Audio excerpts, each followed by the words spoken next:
Hey there, it's Kara. Welcome to My Take at the Lake. Another quick dip for you. So I was watching various videos on how to store ephemera. People were taking photo pages and sewing them into their handmade journals or altered books.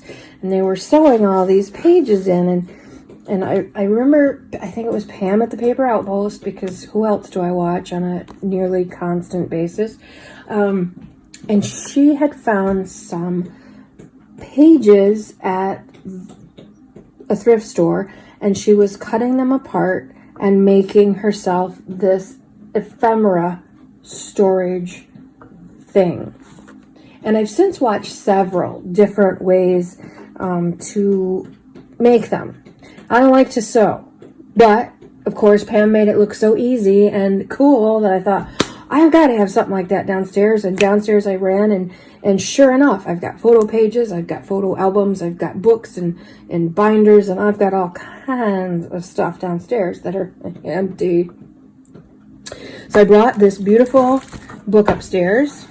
See, it's very nice and large. I don't know, it's got to be, well, let's measure, shall we? It's probably 14. Yeah, maybe 13, 12 and a half, something like that, by 9 and a quarter or something. It's a big boy. So I got it upstairs and literally started tearing these apart so I could sew them in. And then I thought, Care, use your head. Just use your head. Why would you take it apart when all you have to do is put the things in?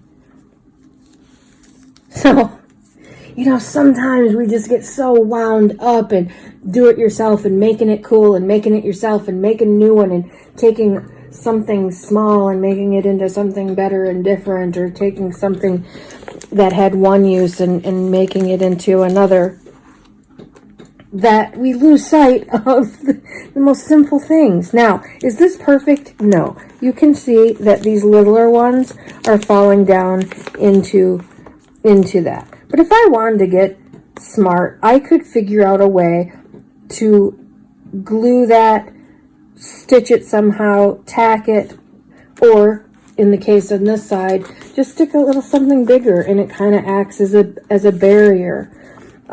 Is it perfect? No, it's not. But neither of any of those sewn ones that I've seen. They're trying to roll them up. Every time I see someone open a page, they've got to tuck it all back in. There hasn't been one invented yet that's working properly or well.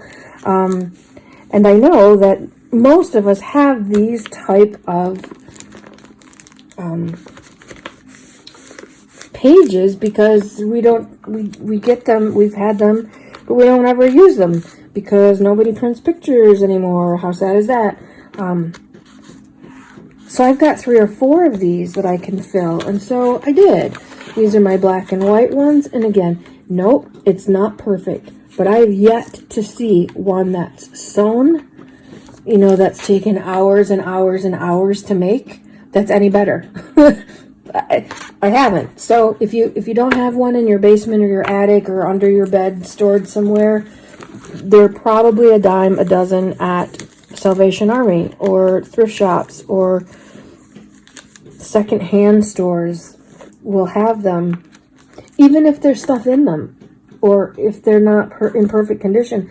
As long as they have places to tuck things, you're golden. So I do have some organization. This is all my black and white stuff, some vellums. I can see things, and in these little ones, yeah, they come out. But I just use them up first. Whatever, I'm good with that. It saved me oodles and oodles of time. I cannot believe that I was ready to just tear it apart so I could put it back together again and have it do the same thing. Silly, silly things. So we got to stop sometimes and just use our head, right? You just got to go, wait a minute. Do I really have to tear this apart, or will this just work as is? So I've got all these different color words, all kinds of colored words, and like I said, the black and whites are up in front. Here's a whole bunch of vellum. This one, it was so packed I couldn't keep it straight. Looky here. I just put some tape on it. Oh my God, what a concept. Again, not perfect, but very usable. And it can sit right handy. Some of the ones that I've seen that are made are bigger or bulkier. This just sits on the bookshelf next to my desk. So it's easy to grab.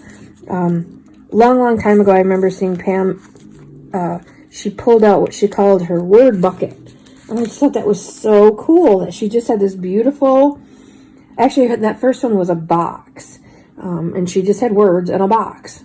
This stuff just all in a box that she had tucked away somewhere. And when she needed a word, she pulled out the box and voila, I love that idea. I just have a word album. Not many big things in here.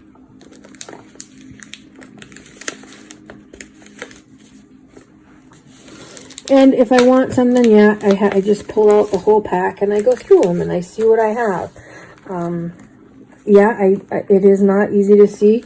I see this time when Pam did her remodel of her, not remodel, but redo of her studio, she put them in pretty tins, metal tins, her stickers and whatnot, just to have something pretty to go through. And I really like that idea too, but I don't have the flat area space to put buckets like that.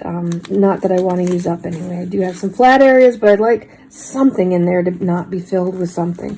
So this right now is working for me. Numbers.